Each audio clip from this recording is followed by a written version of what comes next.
harus waspada. Kalimantan akan dipadati imigran Cina. Jika kita flashback ke belakang, sejahat-jahatnya Orde Lama dan Orde Baru, tidak ada misi terselubung dalam mendatangkan imigran secara besar-besaran seperti yang sedang terjadi dalam dekade pemerintahan Jokowi saat ini. Bung Karno dan Pak Harto masih memberikan proteksi penuh terhadap pribumi. Campur tangan Cina di dalam kebijakan tidak dilibatkan secara langsung dan berbanding terbalik dengan pemerintah sekarang. Seperti halnya saat ini, penasehat dari beberapa lembaga dan instansi diisi oleh para taipan yang sejatinya mereka adalah sumber masalah bagi pribumi. Kasus-kasus besar perampokan bank dan BUMN 90% para Chinese yang dibantu oleh pejabat pengkhianat seperti kasus BLBI sampai Jiwasraya dan lain-lain. Sahabat Idafilah dan Lila, kita tidak bisa tinggal diam selamanya. Kita tidak bisa hanya berkutat pada diskusi dan perdebatan karena ancaman terhadap pribumi semakin nyata. Beredarnya banyak video sikap arogansi para Cina terhadap pribumi, baik di jalanan maupun di lingkungan pabrik, telah mengkonfirmasi keadaan bahwa mereka sudah siap head to head dengan pribumi.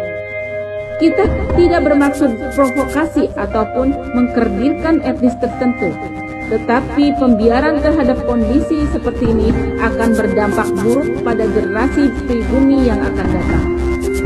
Siapapun pribumi tidak menginginkan kisah pilu orang-orang Melayu di Singapura terjadi di republik ini, tersingkir dan termarginalkan akibat salah kebijakan penguasa.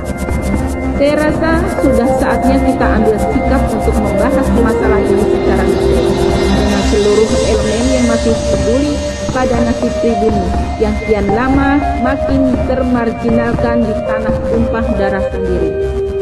Mau diakui atau tidak, sebenarnya rezim ini sudah rapuh.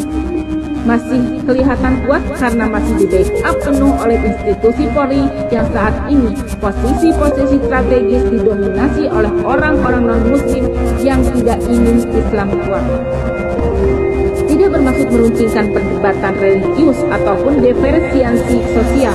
Perumusan Pancasila dan dirubahnya sila pertama Pancasila pada Piagam Jakarta atau Jakarta Charter 22 Juni 1945 sudah cukup membuktikan bahwa umat Islam sudah banyak mengalah pada minoritas. Dan saat ini, setelah semua kesalahan itu terbuka, setelah Undang-Undang Dasar 1945 yang asli diamandemen, apakah semua itu untuk rakyat? Ternyata keberpihakan atas kepentingan pribadi dan golongan yang menyebabkan penyimpangan-penyimpangan dari Undang-Undang Dasar 1945 tersebut. Semua institusi negara sudah melenceng dari konstitusi, melewati batas kewajaran, dan saatnya rakyat melek politik.